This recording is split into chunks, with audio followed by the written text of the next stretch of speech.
Today on the show, strategy plus action equals developing trust and true thought leadership to grow your business.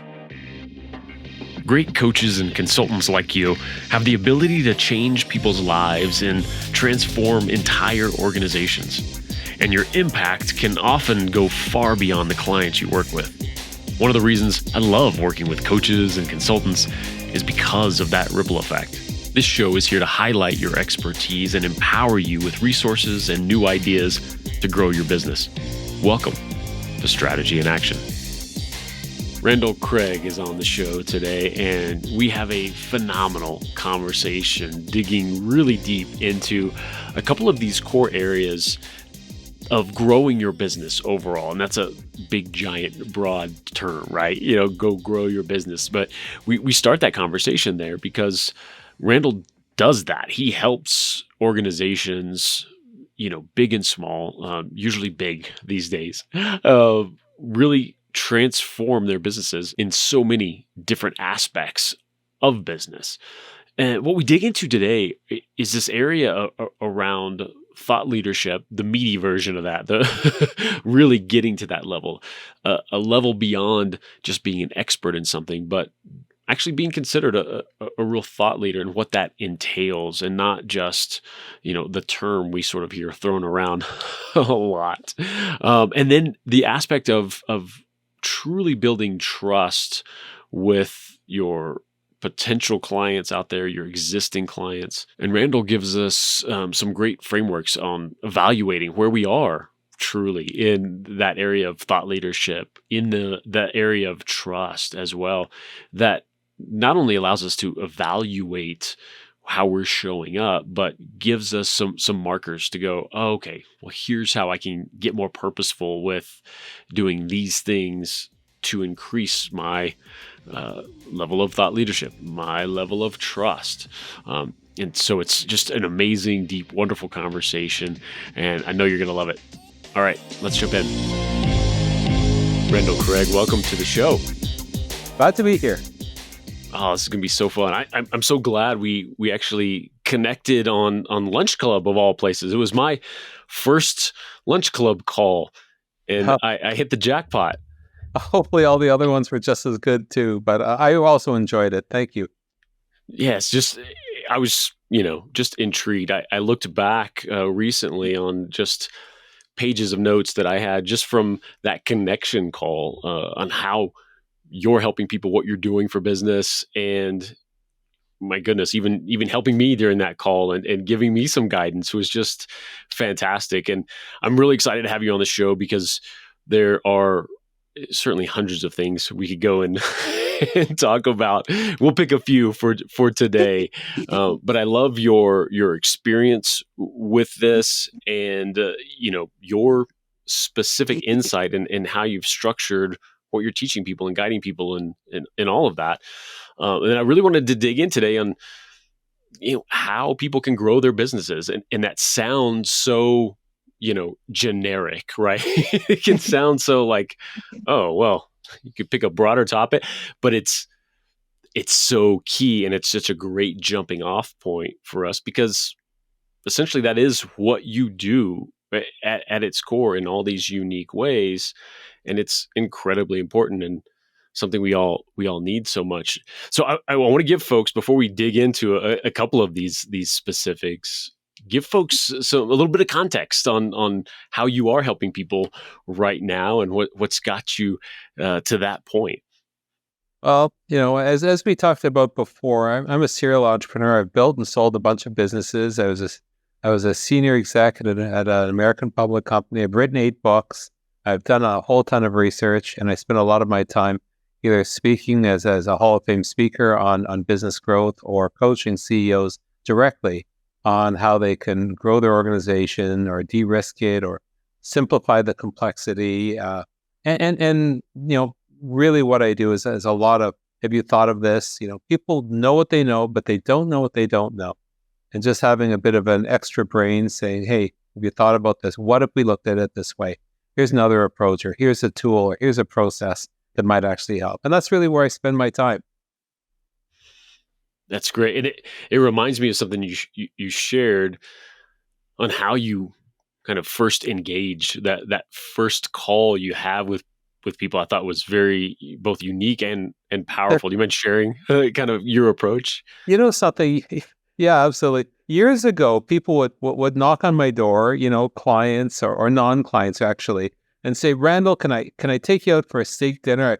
I've got something on my mind. Wouldn't mind having you chime in on that." And genuinely, I'm interested, so I would say, "Sure." And we'd have a great steak dinner, and I would solve their problem. And inevitably, at the end of the dinner or the end of the coffee or breakfast, whatever it was, they would say to me, "This has been really, really good, Randall. Do you think maybe we could meet again next month?" And me being the helpful idiot that I was, I would say, "Yeah, for sure." And I was finding that I was spending so much time helping other people, with their particular business growth problems, that I realized that there was a real need for it. But on the other hand, I also realized that perhaps I was being taken advantage of. So what I do now, and it's not rocket science. When somebody asks for my time, sure, I'd love a meal, but I'll say, listen, um, obviously you think there's some sort of value in speaking to me, so why don't we just spend an hour together and ask me anything session, and you ask me anything that you like, and I'll, whether it's marketing or strategy or governance or tech or you name HR people, and I'll do my best to answer it. And the only fine print is that you give me 2 or 3 minutes at the very end of the hour, and I'll ask two questions and only two questions. The first question is, hey, during our time together, did I significantly move the needle? And if the answer is yes, not hey, I got a few ideas from our time together, but significantly move the needle. And if the answer is yes, does it make sense to spend more time like this, say on a monthly basis? And at that point, the answer is often yes. In which case, okay, let's talk about what that means. And all of a sudden, I've got another coaching client, and more importantly, they've got a whole wealth of experience in figuring out how to solve the problems that they often don't know about. And certainly for most entrepreneurs, Jason, you're probably one of them. You know what you know, you don't know what you don't know, or you could pretty much figure out anything, but you know the answers, but you don't always know the questions. So if you knew what the questions were, if you will, if you knew the unknown unknowns, you could figure it out. And that's kind of where I come in. Well, I think That's how I do it. It is fun. It's just a boatload of fun. I love that too, because it turns the entire sales process, quote unquote, like into just meeting people, right? Just having these conversations that you want to have anyway, and not being afraid to frame that in a way that, like, well, this is what I do.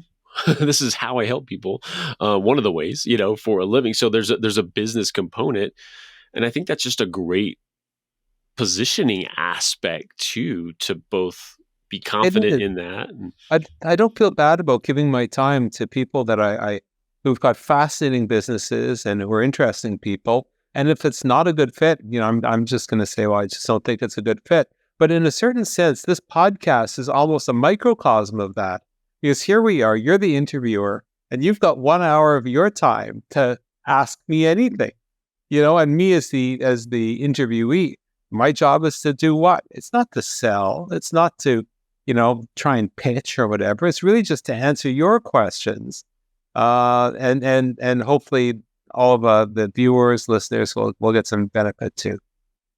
Yeah. And I hope folks can take that reframe a little bit too. Maybe people who are in a similar coaching position, consulting position, and get out of their head in terms of, this sales process, and really treat it like an unbroadcast podcast interview, right? Like, because they would do that at a drop of a hat, to go and just answer some questions. If you can approach it that way and build that dynamic. So for anyone thinking of doing that, there's this massive, massive risk. And the massive, massive risk is this. If you think that you can do this, and you're willing to say, hey, during our time together, if I significantly move the needle, if in fact you just sort of drop a couple ideas and that's it, right? you're going to be disappointing them. You've set up an expectation very high and you've under-delivered, and you've now locked your brand in to somebody who does not deliver. So if you're going to use this approach, you need to be at the absolute top of your game and the top of your field. I hate to use the word because we'll probably end up talking about it, but you do have to be a thought leader, because if you're not, you know what? You're not going to find this approach that helpful. Yeah, and that's definitely a great tease and lead into a lot of what we want to talk about and those differentiators, because something it just grabbed on when you said it before the call, in that difference between being an expert, knowing what you're talking about, knowing your industry, and being a thought leader, being somebody who can convey that information to very, very different things, right? And I think that's one aspect to get into as we dive into our larger topic of growing your business and how you help folks with that. But is that a good entry point, kind of getting into that? Because that's a big piece of it, I think. I think it is. And let's work on some definitions first. Almost everybody's got expertise. You go to school and you learn a trade, a function, whatever it is. You spend years in the workforce and you learn to be really good at what you're doing. You've got expertise. An expert is somebody who is clearly at the top of their game. They know everything about that one little piece of whatever it is. It's not usually a wide area. Usually it's very narrow, very, very deep. A thought leader is an expert who takes it to that next level and is also acknowledged by everybody around as, gee, if you want to know about such and such, go to that person. And that's very, very, very powerful. I will say maybe there's another level on top of that. There's the thought leaders who figured out how to monetize their thought leadership, right? But I think it's very, very important, because I can't tell you how many times I've seen an advertisement for some consulting or coaching or accounting or legal, where people say they're thought leaders or we do thought leadership, but really it's, gee, we happen to have expertise, and gee, we may even have one or two experts here. The people who are thought leaders and who can monetize that are there's not so many of them. There really aren't, but it's not beyond the reach of many. Yes, to grow their business. So what is that? What are those differentiators that you see? What makes someone get to that next level? So I've written extensively on this, and I call it the 10 tests of thought leadership. And we can go over a couple of them real quick. It's not rocket science, to tell you the truth, but what I suggest, certainly for our viewers, listeners, is to say, okay, do I really tick this off honestly? Do I really tick off some of these boxes? So, for example, one is the longevity test. Malcolm Gladwell famously said, gee, you can't be an expert unless you spend some 10,000 plus hours on it. Of course, I'm paraphrasing in a very simplistic way, but how long have you been doing it? Are there, for example, people who are instant experts? They used to sell vacuum cleaners. Then they're a Y2K expert. And then after Y2K, they became a social media expert. Then after social media, they became a diversity expert. And after that, they became a mental health. Like, you can't be an expert without longevity, right? And so if you actually devoted significant time. A second one is the activity level test. The activity level test is, how often are you writing, doing video, doing white papers, whatever it is, okay, having a thoughtful blog, having a podcast. How often do those things actually come out? Because, if you're not producing those things, what it generally means is that you're not thinking about those things, and there's other people who are not able to read those things. If they're not reading them and following them, I'm not talking about social media, that's another test. But if you're not doing all these things and doing over them for a long period of time, like years or decades, then guess what?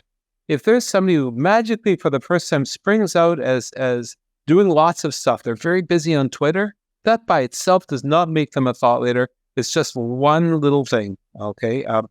The next is the economic test. How much are people willing to pay you? If somebody, for example, is willing to pay you, $2,000 for an hour of your time versus somebody else who will only get $200. Well, $200 is a lot of money for an hour of your time, but let's face it, if somebody's willing to pay the $2,000, perhaps what that means is that they see that there's value with the special knowledge that you have at so much a higher level than the person who's at 1/10 the price. Let me give you two others very quickly. One is the speaker author test. And that's, how many books have you written? In my case, it's 8. Okay. That's the author. The speaker part of it, how often are people paying you to actually speak? Or if you're in a role where you can't be paid to speak, how often are you sharing your knowledge broadly with hundreds or thousands of people in the audience? Somebody had to make the decision to actually have you speak. Somebody had to make a decision, traditional publishing, to actually have you on as an author. So that's the kind of thing. And probably the one that people most know is the Google test. So if I did a search, for example, one of the things I know a lot about is digital strategy. If I did a search for choosing a digital strategy speaker, type that into Google, you'll probably see my name. So the question for each of our viewers, listeners is, okay, how do you fit on these 5 of the thought leadership tests? Because if you don't, that means that you're not there. But more importantly, if you don't, it gives you a clue as how you could move one step closer. You haven't been doing it so long, so keep on doing it. There's no activity, well, maybe you should be doing some activity.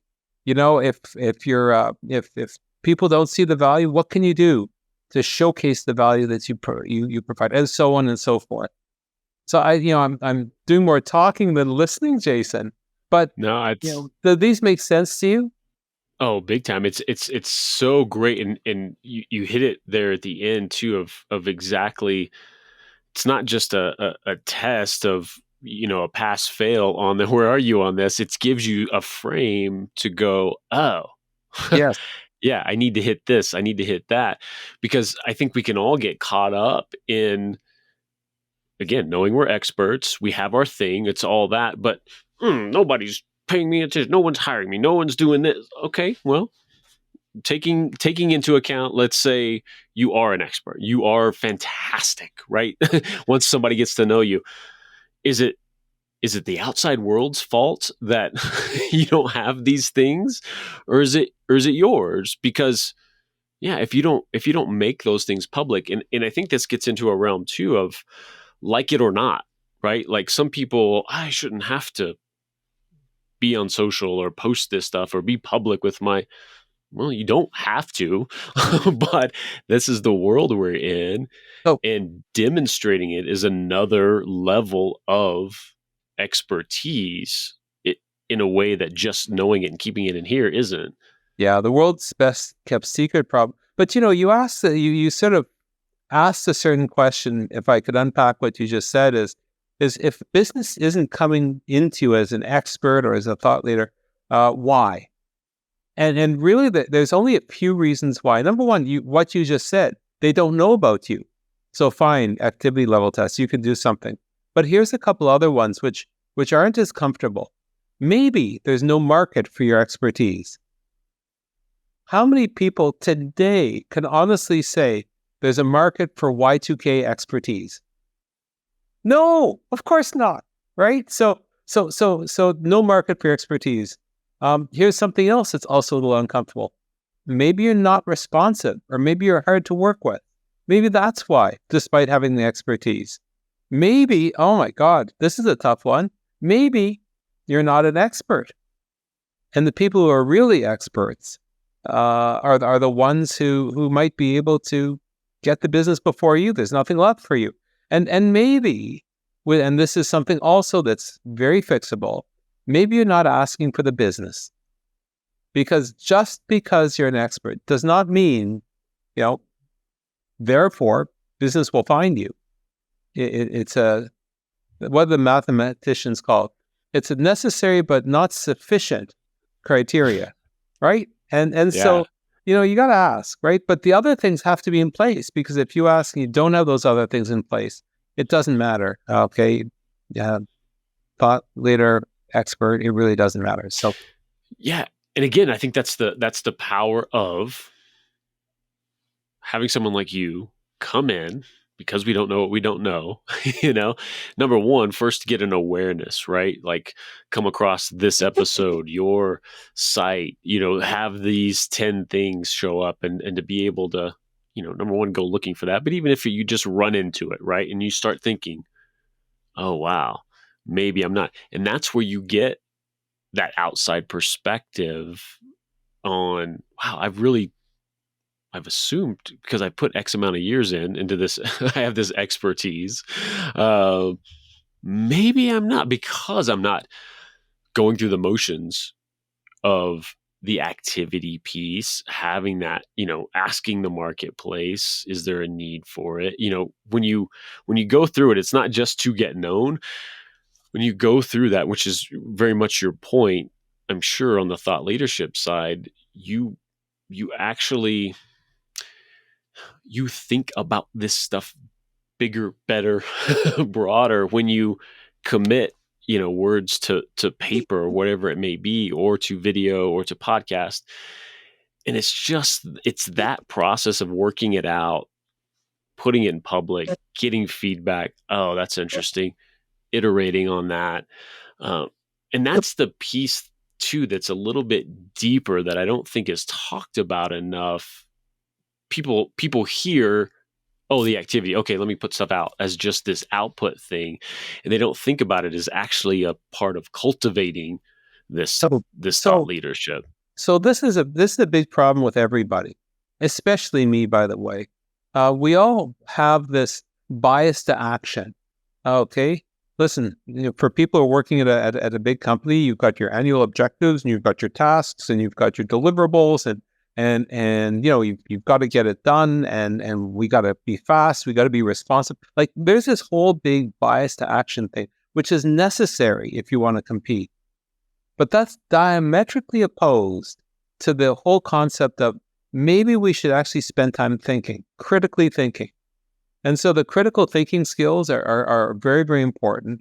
And you're right. I pump out a weekly podcast and a weekly newsletter and a whole bunch of other things, etc. But, there's no teams of writers. This is, the mind is thinking, and then there's an output to that thinking, and then it goes on from there. And I think that if we spend a little bit more time doing critical thinking rather than just rushing, sometimes we do a little bit better.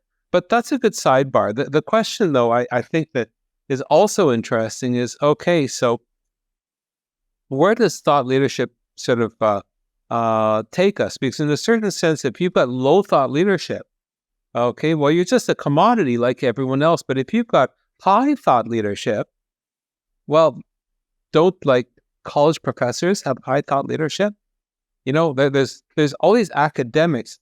Does that help us grow the business? And the answer is, well, no, of course not. So I think we have to also look at the second dimension.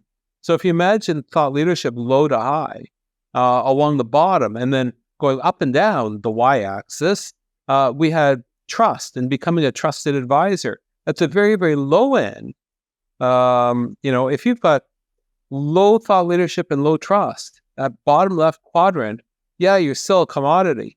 But what if you have super high trust, you're a trusted advisor, and super high thought leadership? You're no longer an academic, you're a star. And that's kind of where we want to be.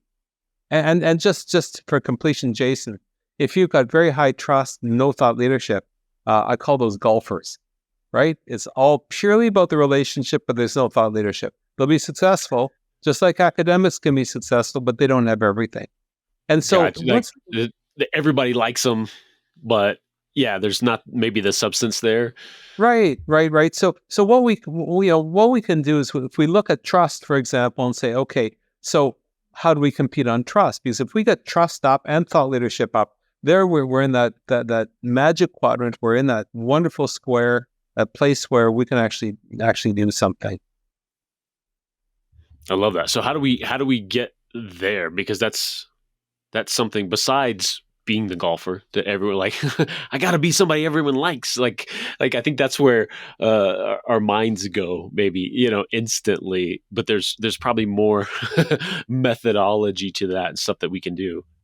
So, I think it's there's a term I use. It's called give to get. And if we think about networking, just as an example, you meet somebody for the first time. Is the first thing that's on your mind, gee, what can I get out of this relationship? I want to network with this person because they can give me business or because they can connect me, and things don't work that way, right? First, we've got to give. How can we help somebody else? And then they'll return the favor, right? I remember when I was very young. Sorry, when my son was very young, I guess I was younger too. He was 7 or 8. We went to the bank and we said, okay, well, listen, we're going to get you a bank account, okay? And we're standing in front of the teller, the big high thing, and the teller says, okay, Sonny, here is your bank book, okay? And so my son takes the bank book and puts it back to the teller and says, well, I'd like to withdraw $20, 7, 8-year-old. And of course I smiled because there's no money in the account. And so the bank teller says, well, I'm sorry, you can't take money out. There's nothing in it. You have to make a deposit before you can make a withdrawal. And it's like, boy, come on, this is not only a great story, but it's so true that lesson that we typically learn as kids, we don't always remember when it comes to our professional lives, or certainly even as adults.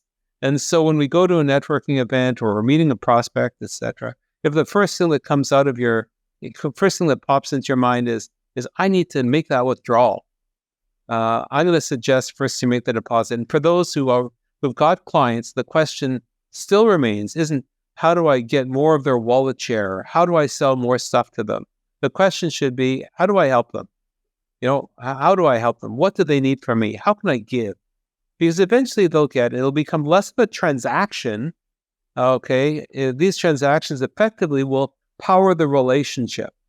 And so when that client comes to you and says, gee, Jason, do you think you might be able to help me with this? And they only ask that because they've got trust in you. And you don't say, yes, absolutely. Let me put together a proposal. But you say, something? Yeah, absolutely, I can help you. But there's somebody else that I think would do an even better job. Let me make that connection for you.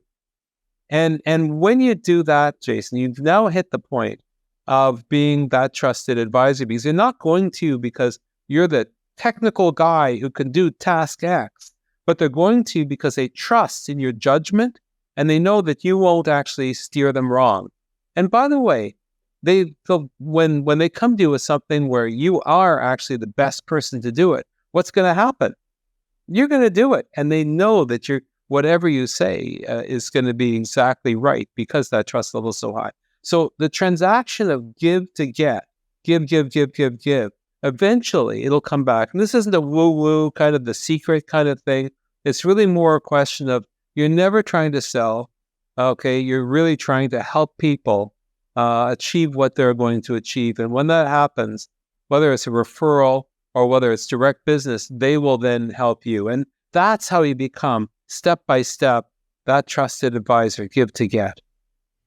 I love that. And I really want to spotlight, as I stand up here, I really want to highlight for folks this aspect. And maybe it's a nuance, but if you're not doing that, if you're not, let me start that over. I think the majority of us who aren't doing that, who aren't going in full force with that energy and that intention of give first, the vast majority aren't sleazebag, greedy, horrible people, right? No. You've got that segment. We have that segment, right? Like they exist. But the vast majority, we're just going. We're in our worlds. We're in our business. Okay, networking event. Okay, I need business. Let me go to a networking event. Let me do that. And so I really want to call out this aspect that it is. it's not you and your character necessarily, but even if you are the most giving, wonderful person in your family relationships, you still have to practice this and be intentional with it, just to remind yourself to go, oh, wait a minute. Okay, let me stop before I walk through these doors. Let me go in here and see who I can help, because I Yeah, know a lot of people. I have expertise. Yeah. and I really think that, let's not look at the small solopreneurs. Let's look at the next size company up for a moment. There's a manager, a leader, okay, who says to their people who are doing biz dev, you know what, you've got a quota. Every quarter you've got to sell so much. And so there's this inbuilt, at the bigger companies, guess what? There's quarterly earnings that say you have to hit the number. So because there's this focus on that short term, what ends up happening is that everyone, top through the bottom, is focused on making that sale.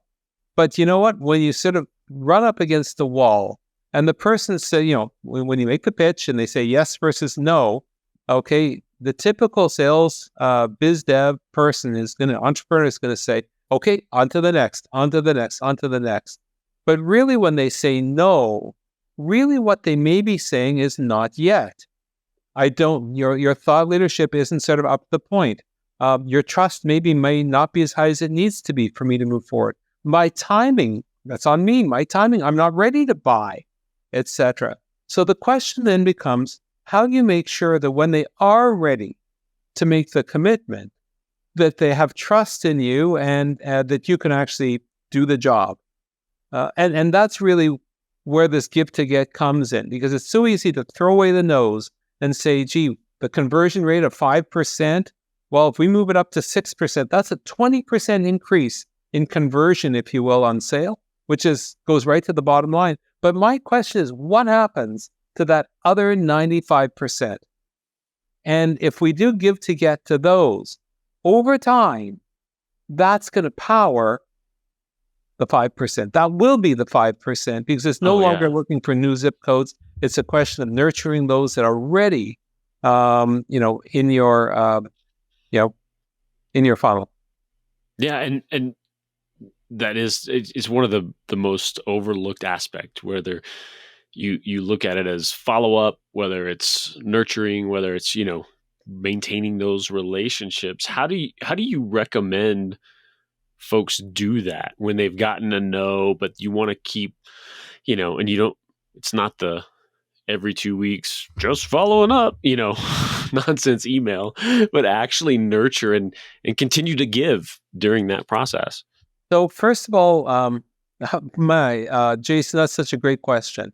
Number one, if your mindset going into the pitch is home run or I go home, like it's all or nothing, then you're not going to set yourself up for that longer term connection, right? So you've got to make sure that you're going into that with a particular mindset. And there's all kinds of words that you can use and that you can position properly. Okay, so let's just say you get the note. Of course, you're going to send, always want to find out, always want to serve, et cetera, et cetera. But maybe a month and a half later, you send a note saying, hope all is well going with such and such, FYI. Recently, and in my particular case, I've got a lot of content. I've got over 1,000 pieces of content, white papers and videos and blog posts and I've got tools. So what I'll do is I'll send them something and say, you're probably at such and such a point. I think that you might find this useful. I hope it is. Okay. Be well, Randall. 2 months later, I'll shoot them an email saying, hope all is well. I was thinking about you. I had a few other clients ask me a question about fill in the blank. And I wrote this white paper. I thought you might find it interesting as well. Hope all is well. A couple months later from there, at that point, I might do the phone call. Hey, so-and-so, I was just wondering how things are going. Okay. I did enjoy going through that process like a while back. Sent you a few things along the way. Thank you for the thanks. I thought I'd just take a moment just to catch up. And at that point, the relationship starts up already. You've been giving, etc. And in that time, you're not asking about what RFPs are coming out or what business is coming out. The point of that is to learn, is to share, is to add value. And so when we think about thought leadership, and all the stuff that you might be putting out, whether it's on the internet or not on the internet, like books in my case, or whatever. These are things that you can actually strip out afterwards in some of the nurturing. And so you could use it both, for inbound marketing, but also to follow up with people that might have said no. That's a great Yeah. question, Jason. Well, and I love that too, and that's such a great example of how they're intertwined, right? This thought Yep. leadership idea, this trust idea, and building that. Because yes, now all that work you're doing, here's another area that it comes into play, and to reuse this. And it's just it's the perfect thing, because we hear that a lot in follow up, like actually send them something useful. And if you find an article out and all this stuff, and maybe we're in a scramble mode, or we try to keep those. Well, if we're doing that thought leadership aspect, it's already done for us, and we're just sharing more useful information. Oh, I was just going to say, Go ahead. and by the way, thank you very much. Maybe it's 6 months you say, listen, I do an Ask Me Anything. And the give to them is an hour of your time answering any of their toughest questions, right? So just wanted to add that in. No, I love that. Yeah, that's strong too. Another layer of, like, you're kind of already doing, but here you go, like another layering in. I want to take just a quick sidebar, if you don't mind. Something I Yeah. remembered from our first conversation, because you brought up white papers and those lead magnets and everything. I love your approach and how you do that on lead capture. If you don't mind sharing that with folks, the different way Yeah. that you approach that. Okay, this is where you test my memory. So I think I know what you mean. Okay, so in the olden days of the 1990s and the early 2000s, when people had a lead magnet, for example, a white paper or a quiz or whatever it happened to be, you go to a web page and it would say, sign up for whatever, and we will send you our free ebook, or we'll send the free white paper or whatever.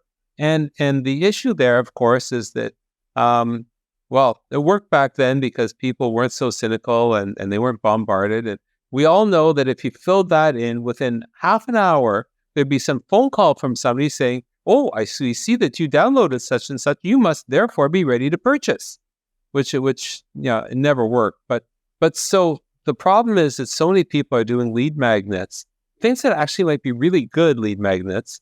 And if you're not clear, it means a white paper or something that has value but attracts, it's like a magnetic for the lead coming to you. The only way to really do that now is to actually put half of the lead magnet actually on your website in HTML text that they can actually read along. And once they've read about half of it, then you can have that little form at the bottom that says, you want to read the rest of this? Give us your name and contact information. And the reason why this is so important is because by the time that they actually get down there and they self-qualify themselves that this is interesting, that at that point, and only at that point, do you actually have the right to ask for the contact information in the first place. And so fine, when they put it in, there's tons of automation now, they put it in, out it goes, etc. And, a task gets put on your CRM to give them a call or shoot them an email or whatever it happens to be. And they could be tagged with all kinds of different parameters for your own marketing perspective. But, the secondary advantage of this, besides the fact that you're not looking as particularly slimy or, 1990s marketing-ish, is that there's a Google benefit, because that half of the white paper that you put up there actually gets indexed by Google. And therefore, anybody who's looking for something on Google might actually come up with it as well, which is far, far better use of the huge amount of effort it takes to pull something that's really thoughtful in place. So thanks for bringing that up. And I do that for all of mine. And we're always looking for more people to knock on the door. But at least I feel that the people who are knocking are people that really do want a conversation, rather than people Exactly. who don't. Yeah, and it's one more example of that give to get first, because even though you're saying I will give you, it's not a debt give, right? Like, I'll give you something in the future, give you something right now. It's like, it's that giving first then you ask for that. I was going to transition a little bit because I know you have a course coming out for folks that I think it's course. Like it's big, kind of like our topic today. It's big on what you're putting out there. I'd love to hear more about it. Sure. So beyond coaching CEOs on growth and everything, we've launched something called the Brain Trust Professional Institute, which is really more for leaders, in service, knowledge, professional services, entrepreneurs, specifically. Course number one I'll talk about right now, which is all about thought leadership, how to become a thought leader, and how to grow your business using the thought leadership. And it is a big course, because unfortunately, there is no quick fix. You can't press a button and magically you're it. You've got to do some of the work. So there's 53 modules and 4 coaching sections, and you'll be working directly with me on it. But the idea is that if you follow this, if you are an expert, you're developing expertise, you'll be on the path to becoming a thought leader, and you'll understand how to actually monetize it, which is probably most important. So it's pretty easy. Each module is 5 minutes of listening. That's it. And then a bit of an exercise afterwards in the coaching. So that's all available at braintrust.randallcraig.com. braintrust.randallcraig.com. And there's a bunch of other stuff there too that might be of interest. Oh, that's great. Yeah, I'm excited for that, because I know just from our discussion today, I can only imagine how deep and nuanced and just actionable that is going to be. To actually, it's not this type of course of, there's a bunch of theory and here's ideas about thought leadership. No, let's get you there by the end of it. So I'm excited for that. Wonderful. And something for all of our listeners, readers, if you send an email to me directly, there's a secret discount code that I'm happy to share with you. And please let me know. So send an email to me and I'll make sure you get it. Fantastic. You want to give email address here, or just shoot them to the show notes? We'll make sure that's in there. Not a problem. It's request@randallcraig.com. Fantastic. So Randall, who is out there right now and what are they going through that they, the answer should be, well, you got to talk to Randall. So most entrepreneurs and most people who've got businesses that are growing, or maybe you've been doing the same business for a while, but it's stagnated a bit and you're not so sure why. If you want to grow your business and you're not so sure how to go about getting it's just too much time and how do I do stuff because I'm totally overwhelmed. There are no more hours in the day, or I've got the tiger by the tail. Those are the people that should speak to me. And honestly, I don't know if I can help them. But I'm willing to put skin in the game, a 1 hour Ask Me Anything session, and have a chance to see if I can help or not. And honestly, sometimes it's a question of saying, hey, listen, you know what? Maybe premature, but here's a couple of resources I can send to you. Okay, pro bono, free, and read through those. And at some point in the future, you can knock on my door again, right? Sometimes it's a question of saying, okay, well, you know what? It looks like you're missing some things that maybe you didn't realize that you're missing. Or the prioritization is such that you're going to find yourself spinning faster and faster rather than growing faster and faster. Or sometimes it's, you don't want to talk about certain things with your staff because that would set them off. Or if you're a bigger organization, you don't want to talk to the board because you want to go to the board when you've got all the answers, right? So these are all the kind of situations where spending a bit of time with me can make a significant difference. And love to meet anybody who's got those challenges. Fantastic. Same email. Is that the best spot? LinkedIn, your site? The best, listen, people can check me out at www.randallcraig.com.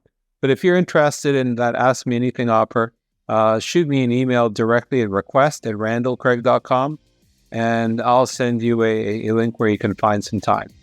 That's the easiest way. It's fantastic. Randall, thank you so much for your time and your insights today. I'm ecstatic with what you've put together and how you're helping folks, and now with the new institute and multiple courses coming, and I'm really excited. Oh, me too. Thanks so much for having me, Jason. Absolutely. And we'll see you all next time. Thanks so much for tuning in and being a part of this show. If you want help creating authority building video content or even a client generating show of your own, go to MediaLeadsCo.com and let's connect. I'll talk to you soon on the next Strategy in Action.